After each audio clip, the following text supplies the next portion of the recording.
Statement of Cash Flows, Sample Problem Number 1, Part 2, Investing Section. Like Part 1, we're going to, in this video, go through the investing section. We're going to talk about what is needed to complete the investing section and where you find the information.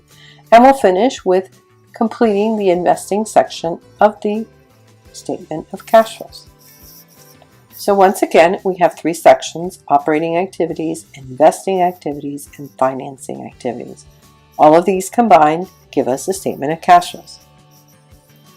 In the investing section, we're focused on cash received from the sale of long-term assets or investments and cash used to purchase long-term assets or investments. So our focus is really on whether we received cash or we used cash. That is it. If no cash was received and no cash was used, then there is nothing to reflect in the investing section. So where do we find this information? Cash received from sale of long-term assets. Where do we go to get those figures? Well, you're going to have to look at footnotes to the balance sheet and have information regarding any sale of long-term assets. In our problem, we had a footnote that stated equipment costing $20,000 and fully depreciated to zero was sold for $5,000. The company owned something and it sold it. They received $5,000 from that sale.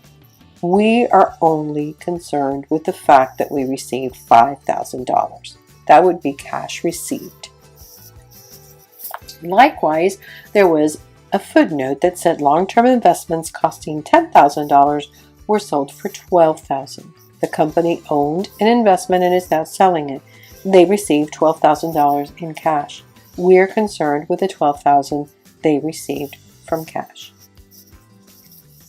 Now, what about cash used for purchase of long-term assets? So we have to look at the balance sheet and the footnotes. So as you recall, there was a comment that said equipment costing $20,000 and fully depreciated to zero was sold for $5,000. We're going to be focusing on the fact that we got rid of $20,000 worth of equipment. Remember that the change in the equipment account is equivalent to the equipment that we bought and any equipment that we sold. We know the change in the equipment account. We don't know purchases, but we know that we got rid of $20,000. $120,000, we can do a simple algebraic formula. We can add the 20. The 120 plus the 20 gives us 140. So our purchases are equivalent to $140,000. Likewise, we have long-term investments that on our books were at $10,000 and we sold. So we can look at the investment account. We can see that it changed by 10 and it went up by 10.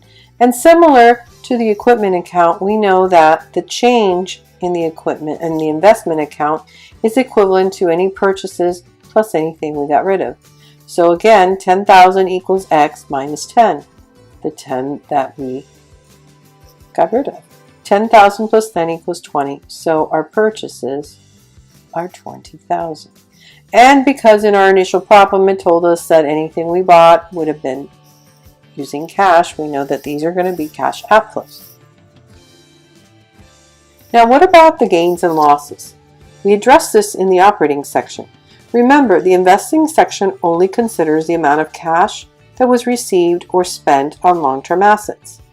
Gains are book transactions that recognize the amount received in excess of net book value. They themselves do not represent a cash transaction. Losses are book transactions that recognize that we received less than net book value. They themselves do not represent a cash transaction. So in the investing section, we recognize the amount of cash in total that was received. So pretty much the gains and losses are only addressed in the operating section when we eliminate them from net income, and after that we don't even look at them again. So let's put the investing section together.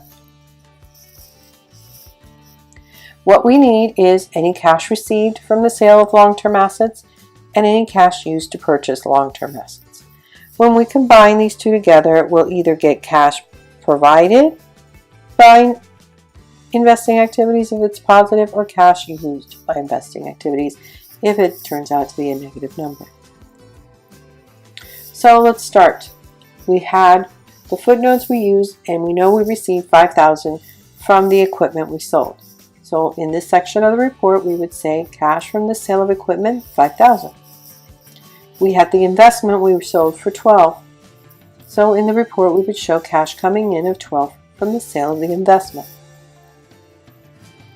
We analyzed the equipment account and took into consideration the fact that we got rid of $20,000 of equipment. When we did the math, we found that we purchased $140,000.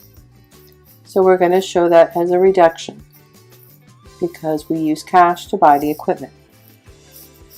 We likewise looked at the investment account, saw it went up by 10, but also noticed that we sold 10. When we did the math, we found that that meant we purchased 20. We show that as a reduction in the investing section because we use cash to buy more investments. Now let's add it all up. We add these numbers together and we see that we come up with a negative figure. So investing activities used cash of $143,000. So now we have completed the operating and the investing sections, and the third slide will take you through the financing.